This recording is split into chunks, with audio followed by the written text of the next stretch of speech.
About data protection. And something big is happening in Ghana this week. We are bringing all the key thought leaders in data protection and technology in the world to Ghana for the 2025 Data Protection Africa Summit and the Picasso Awards. And I've been joined in the studio by a very special person who has worked in this space and contributed over the years in building our capacity when it comes to data protection and in other areas in national development, to talk about the 2025 Data Protection Africa Summit and the Picasso Awards. Ms. Teki Akwete is the Executive Director, Africa Digital Rights Hub, and the Governing Board Chairperson of the Data Protection Commission Ghana. Good morning. Good morning. Good to see you. Good to see you too. I haven't been in here in a while. See, your studio has changed quite a bit. Yes. You haven't been here physically, but practically we discuss you every day. We mention you every day. We talk about data protection every day, and that's you. That's something I talk about. Now, the summit is happening this year in Ghana. I know previously you've had it in SA. Is it Zambia or Uganda? Mauritius. Uganda, Senegal. Mm-hmm. Yes, South Africa.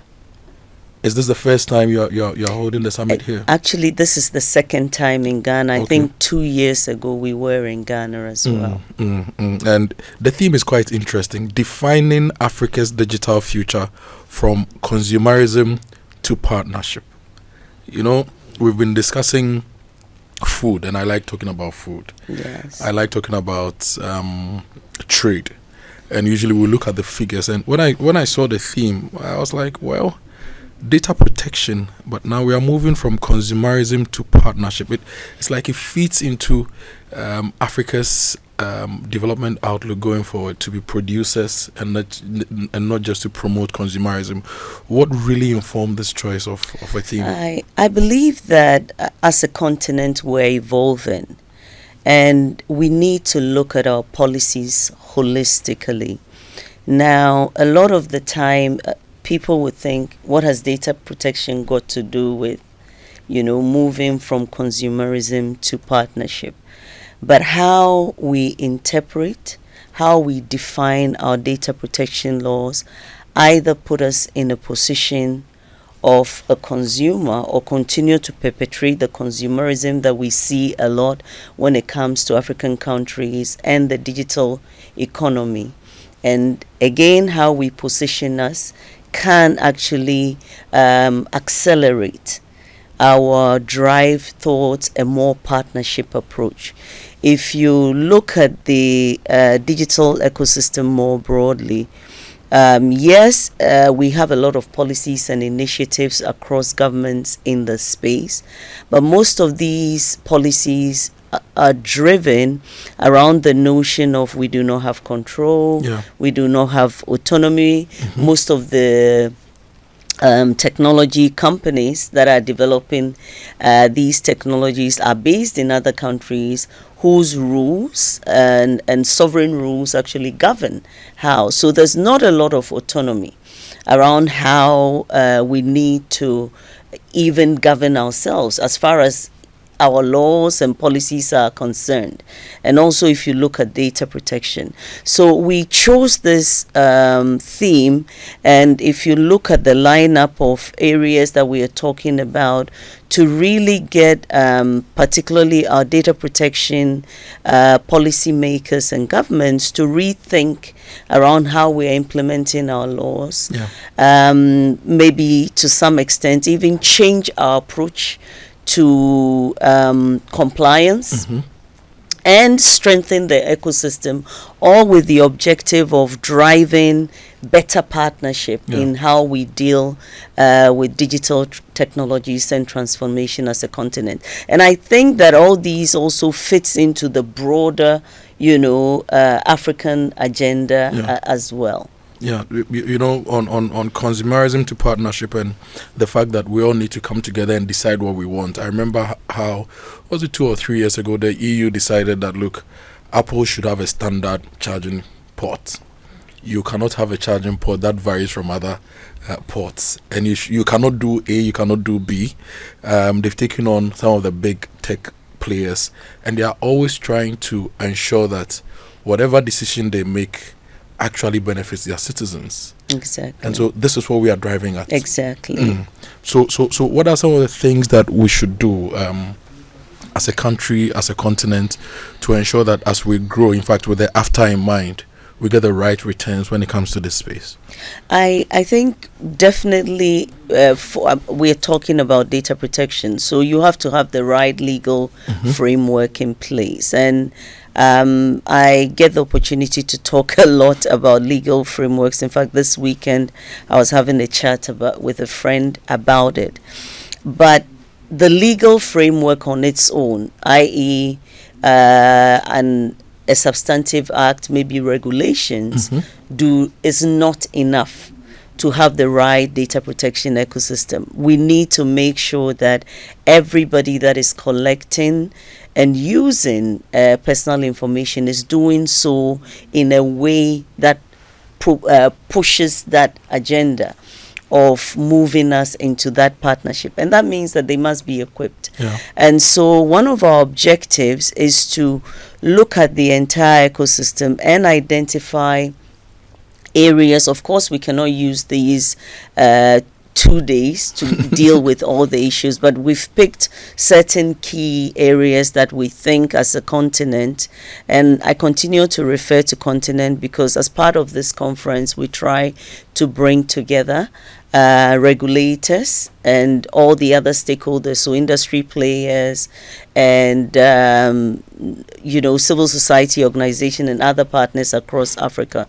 So for this year in particular, some of our highlight areas we are looking at is going to be on digital sovereignty, AI, and behavioral data in the context, for instance, of data protection. What should we be thinking about? How should we go about it as countries? We're also bringing the regulators together to explore in some closed door meetings, to explore other concepts that can help us improve implementation and compliance. Most of the African countries currently, if you look at the data protection ecosystem, have been having significant challenges which come from lack of resources and even not just financial but also the technical resources to help build the capacity that is required. The question is, should we be everywhere with our limited resources? No regulator. Exactly. How do we optimize or prioritize things that are important? And so we are having, even this morning, we're actually having a closed door meeting or workshop with the regulators, and we have about 12 regulators from across Africa, from Mauritius to South Africa, Nigeria, that are all going to be in the room, including Ghana, obviously, to discuss some of these new innovative ideas to see what would work. So we're really looking at how do we grow? Because as we speak now, Africa has probably about 40 countries that have passed data protection laws. Out of the 54? Yes, that's significant. And we've seen a lot of growth in this space in the last, let's say, decade, right? There's been significant growth. More than 50% of these have happened in the last decade. However, even for those countries that have had data protection for a while now, we continue to see challenges.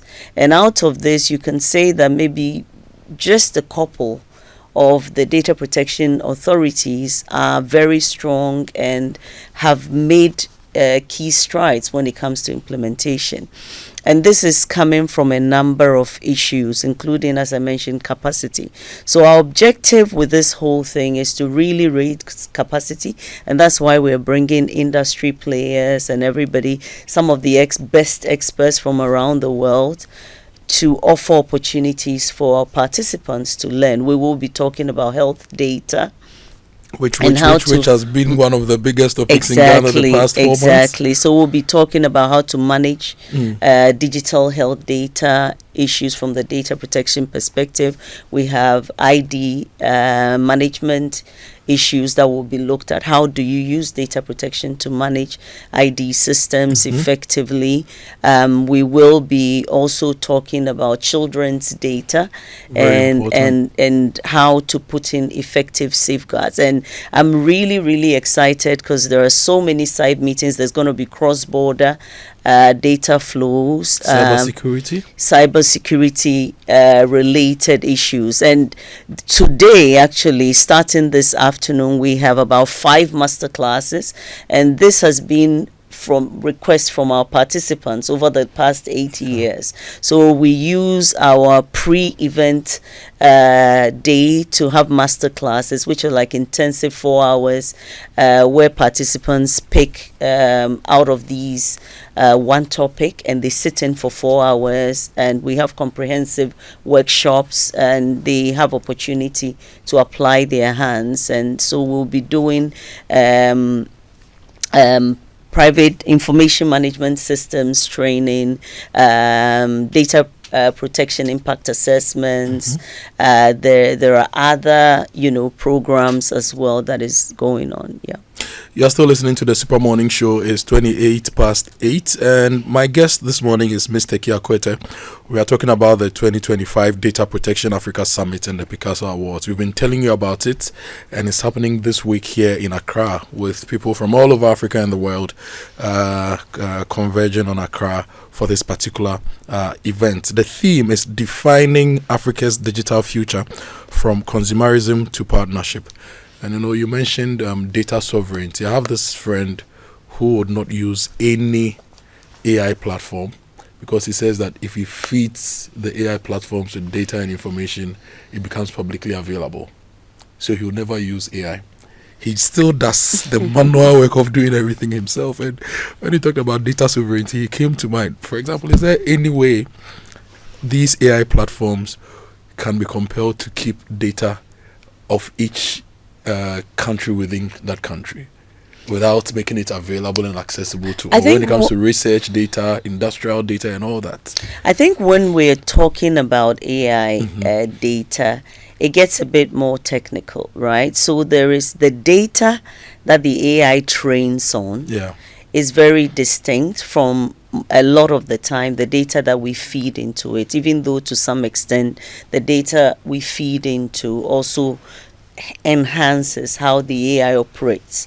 So especially on the continent, there are a lot of conversations around data and citizens' data that goes to the autonomy of a country and its ability to control information about its citizens. After all, we empower our governments to take care of us. So to what extent do I give up information in a way that my government cannot control whoever is managing that information if they don't do it right? So we achieve digital sovereignty through a number of initiatives, right?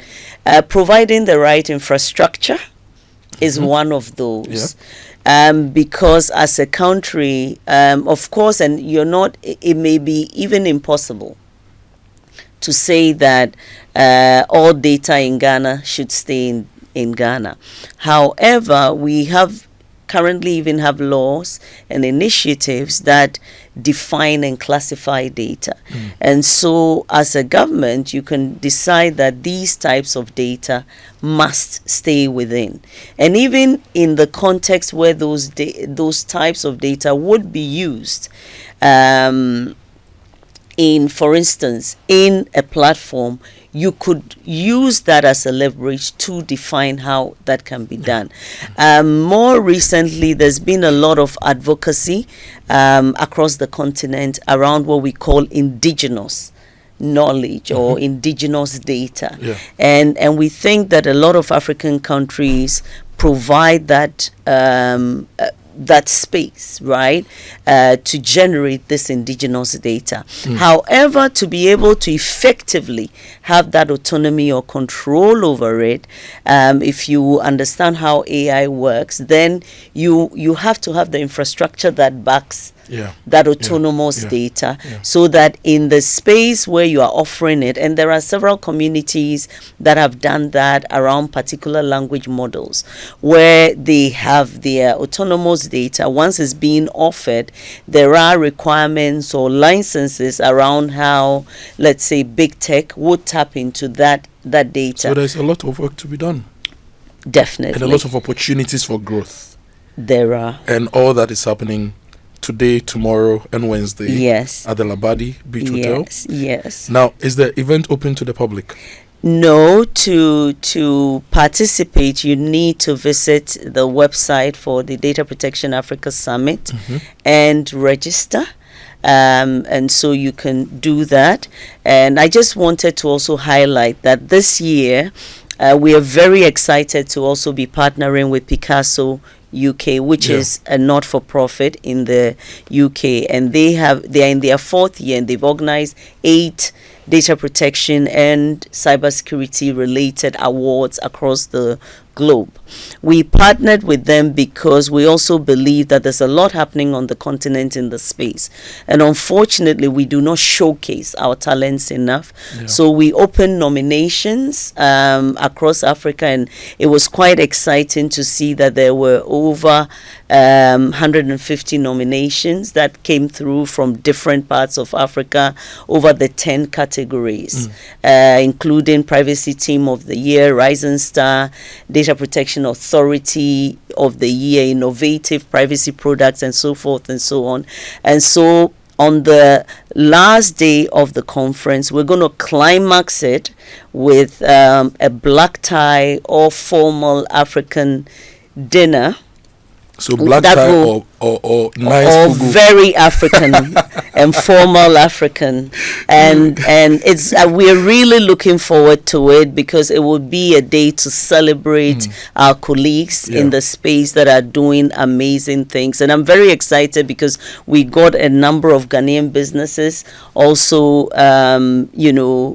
possibly winning awards on the day. So we really look forward to inviting everybody to join us this week. If you want to register, it's not too late, or is it? I think People you would can go to have the up website. to midday today. Okay, so you go to Data Protection Africa.org. Summit.org. Yes, you go to Or you just do a general set Data Protection Africa Summit, and you would have the page and register. Ms. Teki Akweta, it's been great having you here on the show. You need to come back after the summit, so we talk about data protection, privacy, opportunities, threats for Ghana, and opportunities for Africa in detail here on the Super Morning Show. And I wish you all the best as you host Africa in Accra.